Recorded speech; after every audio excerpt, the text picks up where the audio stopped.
हरियाणा के जिला कैथल में एक गांव ऐसा भी है जहां 300 वर्षों से होली का पर्व नहीं मनाया जाता।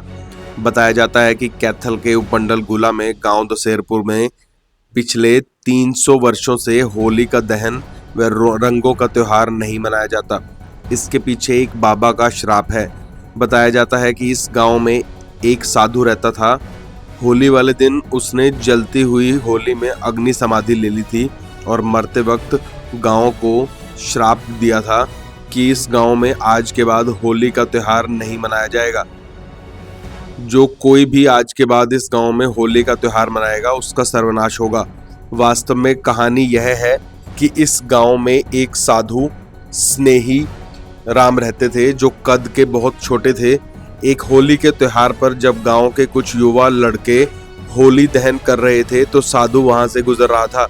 युवकों ने उसका मजाक उड़ाना शुरू कर दिया, जिससे नाराज होकर साधु ने जलती हुई होलिका में कूदकर अपनी जान दे दी। इस दौरान साधु ने गांव वालों को श्राप देते हुए कहा कि आगे से इस गांव में कभी भी होली का त्योहार नहीं मनाया जाएगा। जब लोगों ने उससे माफी मांगते हुए श्राप से मुक्त करने की विनती की तो साधु ने कहा कि उन्हें श्राप से तभी मुक्ति मिलेगी जब होली के दिन इस गांव में किसी गाय के बछड़ा पैदा होगा और साथ ही किसी घर में लड़का पैदा होगा। इतना कहकर साधु शरीर छोड़ गया, परंतु 300 वर्ष हो गए, यह संयोग नहीं बन पाया।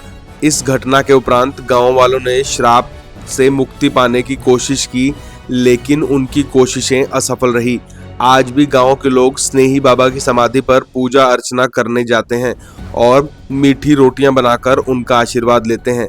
इस अद्भुत घटना ने गांव के लोगों में आस्था और अंधविश्वास दोनों ही पैदा कर रखे हैं।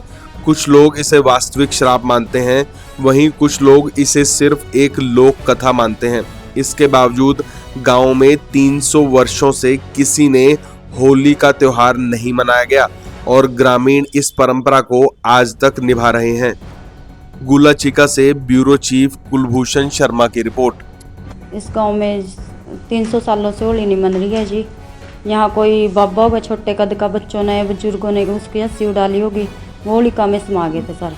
इस करके उन्होंने श्राप दिया था कि जब तक किसी लेडीज को लड़का और गाय को बछड़ा नहीं होगा तो यहाँ होली नहीं मनाई जाएगी। अभी नौ सर 300 सालों से कोई होली नहीं मनाई जाती। बच्चे भी पूछ रहे हैं कहीं नहीं दुल्हन आवा यहाँ क्यों नहीं होली मनाई जाती, ये सारे पूछते हैं सर।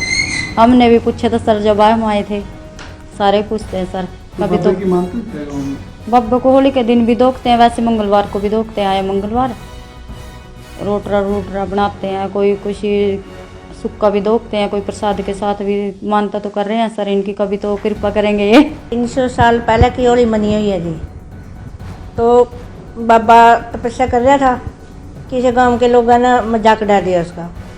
मजाक उड़ाया था, वो बोला भाई इस गांव में कभी होली नहीं मन सकेगी, और थोड़ो समा गया था अपना। इधर तो पीछे होली मन देने जी। किस तरह मनेगी? किस तरह मनेगी भी बाबा ने कह कर भाई इस गांव में बछड़ा गाय का और लड़का होना चाहिए, जब होली मनाएगी नहीं मन दी। बाबा की क्या मानता है? बाबा की मानता ही आई, अभी तो पूजा कर रहे हैं, अभी यही मानता थी उसकी। कोई कुछ कर रहा है, होली वाला दिन मना कर रहे हैं तो जोत बत्ती तो उसकी कर रहे हैं लले होली की, फिर वह बात नहीं है, होली तो नहीं मनती। 300 साल पहले एक संत होता है जी, कद उनका छोटा होता था। बच्चों ने उनका छोटे कद के कारण मजाक कर लिया जी। वो अपना होली में ध्यान करने लगे तो कुछ बुजुर्ग लोग उसको संत को पूछने लगे जी आप ये क्या कर रहे हो, कौन को शराब दे रहे हो? तो वो बोले भी मैं शराब नहीं देता।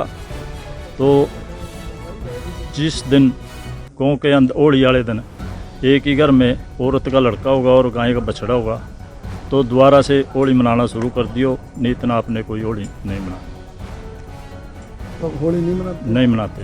वैसे बाबा जी क्या मानते हैं? मानता जी हर मानता इसकी कहने का मंगलवार को सारी मानता होती है, बाकी भंडारे लगते हैं, मेले लगते हैं, इसकी बहुत अच्छी मानता है। होली का ये पुराना इतिहास है जी यहाँ का, जो बुजुर्ग बताते आ रहे हैं 300 साल से वो पुराना चल रहा है कि एक बाबा जी थे स्नेही दास जी, बहुत थोड़े कद के छोटे थे जी। तो कुछ शरारती तत्वों ने होली के दिन, जिस दिन होली का दहन होता था, उस दिन उन बच्चों ने उसका छोटे कद का थोड़ा अपमान कर दिया। बाबा जी गुस्से में आ गए, तो वो बोले भी मैं शराब दे के जा रहा हूँ और मैं होली का दहन करूँगा। तो बुजुर्ग बोले भी ये शराब मत दो बाबा जी, हमें कोई इसका उपाय बताओ। तो वो उपाय बता के चले गए थे भी ऐसे बछड़ा होगा घर में, किसी के भी घर में, गांव में, या एक लड़का होगा तो आप शराब मुक्त हो जाओगे। मेरे घर में सेम डे। हाँ, सेम डे। लेकिन ऐसा अभी तक तो हुआ नहीं। बाकी आगे बाबा जी की अगर कृपा बने रही तो कोई चमत्कार हो जाए तो हम शराब मुक्त हो जाएंगे।